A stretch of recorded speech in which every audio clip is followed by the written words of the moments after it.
कुछ क्या बहुत कुछ होना चाहिए था। जिसके बावर्ची पहले महायुद्ध में जान हथेली पर लेकर लड़ चुके हैं, उनकी शान शौकत के क्या कहने। शान शौकत, शान और शौकत द्वंद्व समास।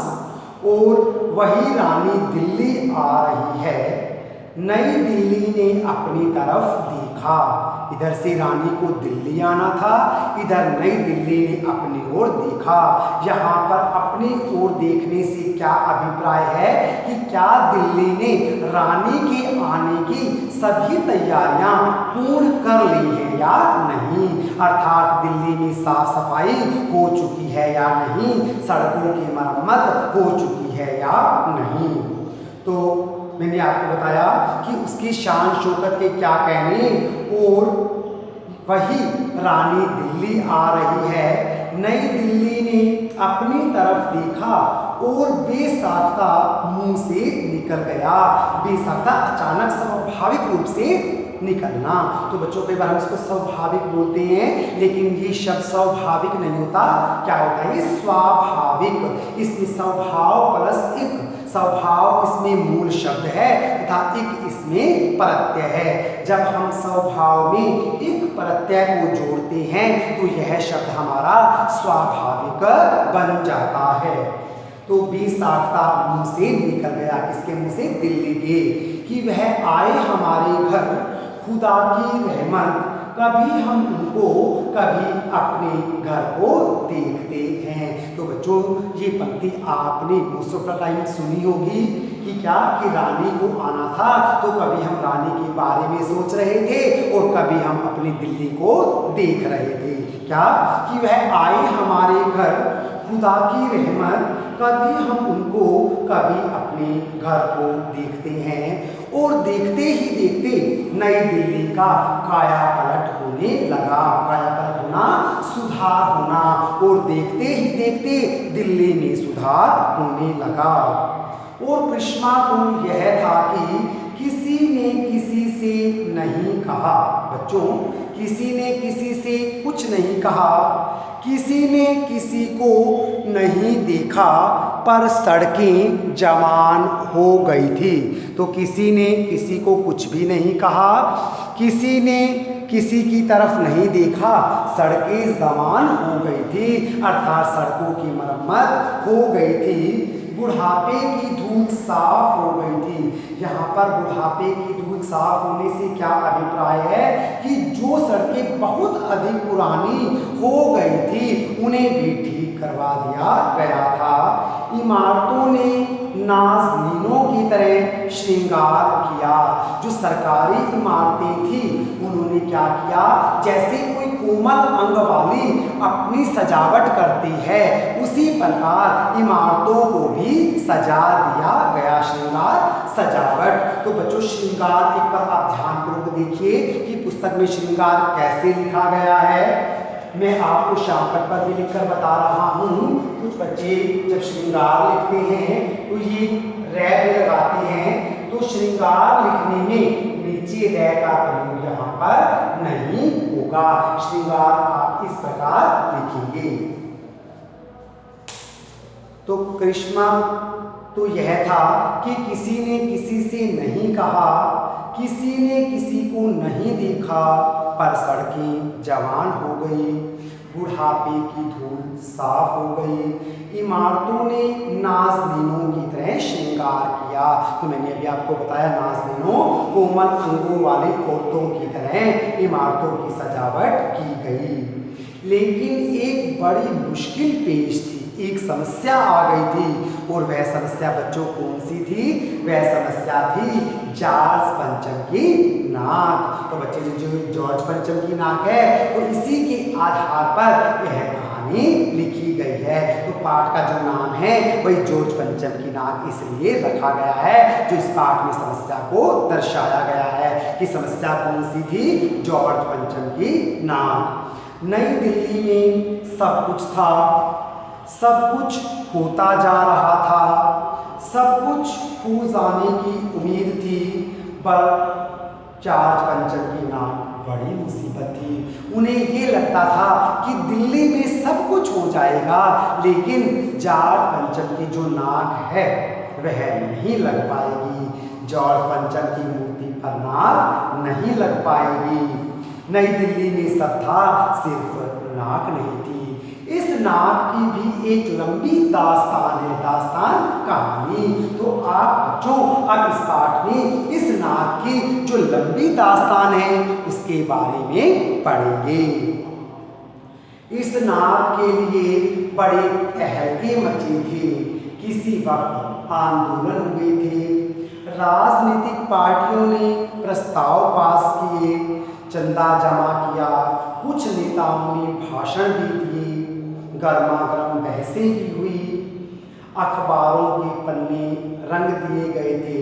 बहस इस बात पर थी कि जॉर्ज पंचम की नाक रहने दी जाए या हटा दी जाए।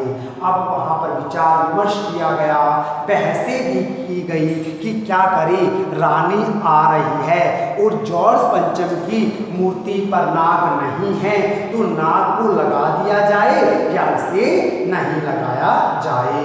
और जैसा कि हर राजनीतिक आंदोलन में होता है, राजनीति प्लस एक राजनीतिक आंदोलन में होता है, कुछ पक्ष में थे, कुछ विपक्ष में थे। बच्चों कुछ फेवर में थे तब कुछ अनफेवर कर रहे थे उनका। ये कुछ चाहते थे कि मूर्ति पर नाक लग जानी चाहिए, जबकि कुछ क्या चाहते थे कि मूर्ति पर नाक नहीं लगनी चाहिए। और ज़्यादातर लोग जो थे वो क्या थे, खामोश थे। वे न तो पक्ष में थे और न ही विपक्ष में। खामोश रहने वालों की ताकत जो थी वो दोनों तरफ थी। वो खामोश क्यों थे, ना तो वो पक्ष में बोलना चाह रहे थे और न ही विपक्ष में बोलना चाह रहे थे। यह आंदोलन चल रहा था। जॉर्ज पंचम की नाक के लिए हथियारबंद पहरेदार तैनात कर दिए गए। क्या मजाल कि कोई उनकी नाक तक पहुंच जाए। हिंदुस्तान में जगह जगह ऐसी नाकें खड़ी थी। तो बच्चों कई बार आपने देखा होगा कि हम अंग्रेजी में वाज और वर का प्रयोग करते हैं। एक वचन के लिए हम वोज का प्रयोग करते हैं तथा बहुवचन के लिए हम वर का प्रयोग करते हैं। इसी प्रकार जब हमारा थी एक वचन के लिए प्रयोग होता है तो हम थी पर अनुस्वार नहीं लगाते हैं। जब हमारा थी बहुवचन के लिए प्रयोग होता है तब हम उस पर पीछे अनुस्वार लगाते हैं। तो आप भी इस बात का ध्यान रखेंगे, जो थी एक वचन के लिए है वहाँ पर आप अनुस्वार का प्रयोग नहीं करेंगे, लेकिन जो थी बहुवचन के लिए है वहाँ पर आप अनुस्वार का प्रयोग करेंगे। तो जैसे इस पंक्ति में अभी आपने देखा कि जगह जगह ऐसी नाकें खड़ी थी। तो यहाँ पर जो नाकें हैं ये बहुवचन में है, तो ये इसलिए जो थी प्रयोग हुआ है यह बहुवचन के लिए प्रयोग हुआ है, अतः यहाँ आप अनुस्वार का प्रयोग करेंगे। और जिन तक लोगों के हाथ पहुँच गए उन्हें शान शौकत के साथ उतार कर अजायब घरों में पहुंचा दिया गया। अजायब घर क्या होता है, जहां पर पुरानी वस्तुओं का संग्रह किया जाता है, जिसे आप म्यूजियम बोलते हैं। कहीं कहीं तो शाही नाटकों की नाकों के लिए गुरिल्ला युद्ध भी होता आया है।